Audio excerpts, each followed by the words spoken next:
দ্রুত গতিতে বাইক চালাতে গিয়ে নিয়ন্ত্রণ হারিয়ে বাইক খাদে, চালক সহ বাইকে থাকা আরোহী গুরুতর আহত।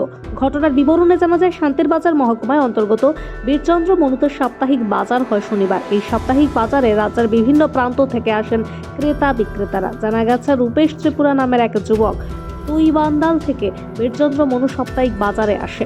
পরবর্তী সময়ে বাজার শেষে নিজ বাড়িতে ফিরে যাওয়ার সময় দ্রুত গতির ফলে নিয়ন্ত্রণ হারিয়ে বাইক থেকে ছিটকে পড়ে বাইক চালক সহ আরোহী। এতে উভয় গুরুতর আহত হয়। ঘটনা বীরচন্দ্র মনু লাচি ক্যাম্প সংলগ্ন ৮ নম্বর জাতীয় সড়কে। জানা যায়, এতে করে বাইক চালক রূপেশ ত্রিপুরার পা ভেঙে যায় এবং গুরুতর আহত হয়েছে।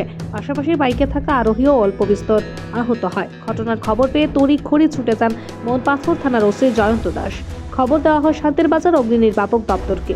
অগ্নি নির্বাপক দপ্তরের কর্মীরা ছুটে গিয়ে আহত দুজনকে শান্তির বাজার জেলা হাসপাতালে নিয়ে যায়। সেখানে আশঙ্কাজনক অবস্থায় তার চিকিৎসা চলছে।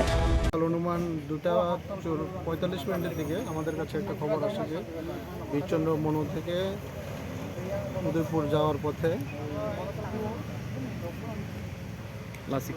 লাচি ক্যাম্পের কাছাকাছি একটা জায়গাতে একটা বাইক দুর্ঘটনা হয়।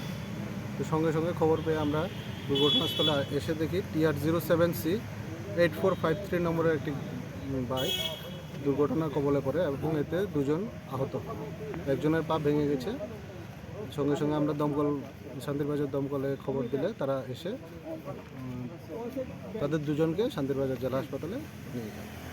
শান্তির বাজার প্রতিনিধির রিপোর্ট, নিউজ বাংলা।